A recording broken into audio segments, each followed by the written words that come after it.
Hello friends, welcome to Lipi's daily entertainment. বন্ধুরা, আজকে অসাধারণ একটা মিষ্টি পিঠার রেসিপি নিয়ে এসেছি। আর সেটা হবে অবশ্যই সিজনাল ফল কাঁঠাল দিয়ে। কাঁঠালের মালপোয়া খেয়েছো কখনো? হ্যাঁ বন্ধুরা, আজকে তৈরি করতে যাচ্ছি কাঁঠালের মালপোয়া। তার জন্য আমাকে প্রথমে কাঁঠালটাকে প্রসেসিং করে ভিতরের কোয়াগুলোকে বের করে নিতে হচ্ছে। প্রথমে ছুরি দিয়ে দেখো কিভাবে আমি সাইডটা কেটে নিচ্ছি। কেটে নিয়ে খুব ইজিলি চারটা পাশ থেকে আলাদা করে কোয়াগুলো তুলে নিচ্ছি।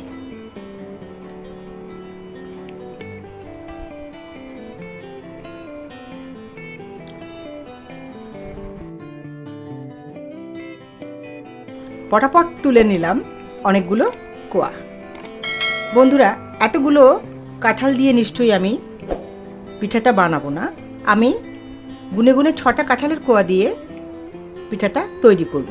আর এভাবে বিচি ছাড়িয়ে কাঁঠালগুলোকে হাত দিয়ে এভাবে ছোট ছোট টুকরো করে ছিঁড়ে নেব। খুব বেশি নরম হলে একটু সমস্যা হবে, খুব বেশি নরম না হয় ভালো, মাঝারি ধরনের নরম হলে হয়। এভাবে আমি 6টা কাঁঠালকে একসঙ্গে ছোট ছোট টুকরো করে নিচ্ছি।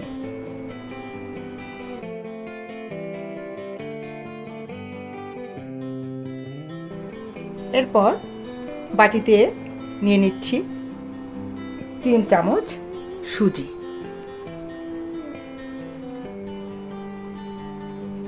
3 চা চামচ সুজি নিয়ে আমি সামান্য জল দিয়ে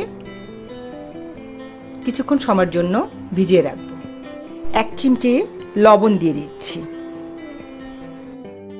সুজিটা মোটামুটি ফুলে উঠলে আমি এর মধ্যে চিনি দিয়ে দিচ্ছি পরিমাণ মতো।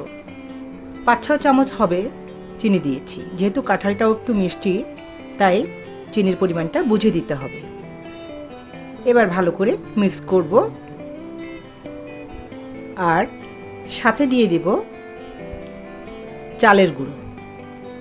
ফ্রিজে রাখা ছিল আমার, ডিপ ফ্রিজে, সেখান থেকে বের করে রেখেছি অনেক আগে। সেখান থেকে আমি পরিমাণ মতো চালের গুঁড়ো দিয়ে দিচ্ছি।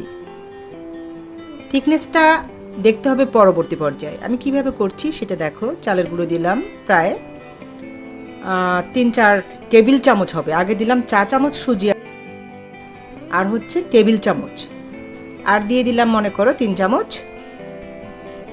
টেবিল চামচ আটা। এভাবে দেখো কতটা আঠালো একটা ডো হয়েছে। এবার একটু লিকুইড করে নিব আমি, যেহেতু মালপোয়া করব। সামান্য জল দিয়ে দিয়ে বারবার করে এই থিকনেসটা আমার নিয়ে আসতে হবে। বন্ধুরা, আমি যেরকম বেটারটা করতে চাচ্ছি সে ধরনের হয়ে গেছে। এবার আমি কাঁঠালটাকে মিশিয়ে দেব। চটকানো যাবে না, কিন্তু চটকালে রসটা ছেড়ে যাবে আর আঁশগুলো আলাদা হয়ে ভালো লাগবে না সেটা। আমি আলগোছে নেড়ে আধা ঘন্টার জন্য ঢেকে রেখে দিলাম রেস্টে। এরপরে কড়াইতে তেল গরম করে নিয়েছি। কড়াইটাকে আগে খুব ভালো করে গরম করে নিয়েছি। তারপর তেলটাকে খুব গরম করে নিয়ে একদম কমিয়ে দিলাম। কমিয়ে দিয়ে এভাবে চামচটাকে কিন্তু একবারে মানে কি বলবো, হাত দিয়ে ঠিকঠাক করে উঠিয়ে নিতে হবে। না হলে কিন্তু কাঁঠাল যেহেতু ছোট ছোট টুকরো করা, ঝুলে যায়, বাইরে দিয়ে ছড়িয়ে যায়, দেখতে এর শেপটা ভালো আসবে না। তাই চামচের আকৃতি অনুযায়ী সুন্দর করে হাত দিয়ে উঠিয়ে উঠিয়ে বসিয়ে নিতে হবে। আর তেলের পরিমাণটা একটু খেয়াল করবে, তেলটা কিন্তু একটু কম দিতে হবে। কেননা পরবর্তী পর্যায়ে যে তেলটা থেকে যাবে সেটাকে তো রান্না করতে হবে, ফেলে তো দিতে পারবো না। আর যেহেতু কাঁঠাল দিয়ে করা, এই তেলটা একটু গন্ধ হতে পারে, অন্য সবজিতে বা অন্য রান্নায় এই ফ্লেভারটা চলে যেতে পারে, যার কারণে কম তেলে ভাজাই ভালো।